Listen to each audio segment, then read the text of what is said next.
বর্ষাকাল মানে সবথেকে বেশি যে পোকাটা আক্রমণ করে সেটি হচ্ছে আর কিছু না, এই মিলিবাগ। সাদা পোকা পিঁপড়ে ভর্তি চারিদিকে এবং বেগুন গাছে জবা গাছে প্রচুর পরিমাণে হয়। আর এই পোকা যদি দীর্ঘদিন আমাদের গাছে থাকে, গাছের গ্রোথ একেবারেই থমকে দেবে, ফুল ফল তো দূরের কথা। তাই এই পোকাগুলোকে আমাদেরকে অবশ্যই তাড়াতে হবে। এছাড়া এই পোকার পাশাপাশি আর একটা পোকা যেটা দেখা যায় সেটা হচ্ছে লেদা পোকা বা শুয়োপোকা জাতীয়, যেগুলো পাতা খেকো পোকা, পাতাকে ফুটো ফুটো করে দেয়। দেখুন পাতাকে ফুটো ফুটো করে দিচ্ছে। তো আজকে যেটা নিয়ে আলোচনা করব সেটা হচ্ছে মিলিবাগ কীভাবে তাড়াবেন। একদম খুবই সহজে তাড়িয়ে দেবেন একটিমাত্র কীটনাশকের সাহায্যে। চলুন ভিডিওটি দেখে নেওয়া যাক। Hello friends, Grossi garden YouTube চ্যানেলে আপনাকে আরও একবার স্বাগত জানাই। মিলিবাগ তাড়ানোর অনেক ঘরোয়া উপায় আছে, তবে এই বর্ষাকালে সে সমস্ত ঘরোয়া উপায় খুব একটা বেশি কাজ করে না, কারণ বৃষ্টির জলে ধুয়ে যায়। তাই এই সময় আমাদেরকে একটু রাসায়নিক কীটনাশক ব্যবহার করতে হবে। সেক্ষেত্রে আমি যেটা ব্যবহার করি সেটা হচ্ছে একতারা, এবং এটি একটি বহু প্রচলিত মিলিবাগের ওষুধ।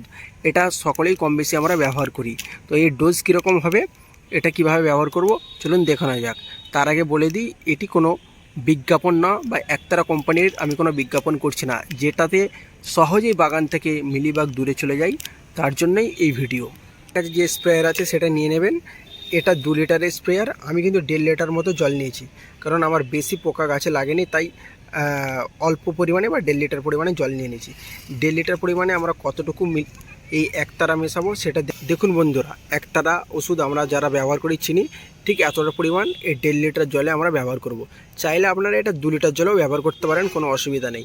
এটা একটি ভালো কীটনাশক, আপনারা ব্যবহার করতে পারেন সহজেই। এরপর আমরা কি করব, অবশ্যই নাড়িয়ে নেব, এবং এক মিনিট পরে এটিকে আমরা স্প্রে করব, কারণ নাড়ানোর পর একটু আমরা রাখবো, তারপরে স্প্রে করব। চলুন অবশিষ্ট কাজটা আমরা করে নিই। এরপর যেখানে মিলিবাগ লেগেছে সেই জায়গায় আমরা তীব্র বেগে এইভাবে স্প্রে করে দেবো। অবশ্যই এইভাবে আমরা স্প্রে করে দেবো, তাহলে দেখবেন সমস্ত পোকা চলে যাবে। এটা প্রত্যেকটা গাছে করতে পারেন যে সমস্ত গাছে মিলিবাগ লেগেছে, বিশেষ করে জবা বেগুন এই সমস্ত গাছে বেশি লাগে। 1 থেকে 2 বার 4 দিনের গ্যাপে করুন, দেখবেন সমস্ত পোকা চলে গেছে। অবশ্যই এটা বিকালে করবেন, মানে যে কোনো কীটনাশক বিকালে স্প্রে করতে হয়। তো এইভাবে যত্ন পরিচর্যা করুন, আর মিলিবাগ থাকবে না। ধন্যবাদ।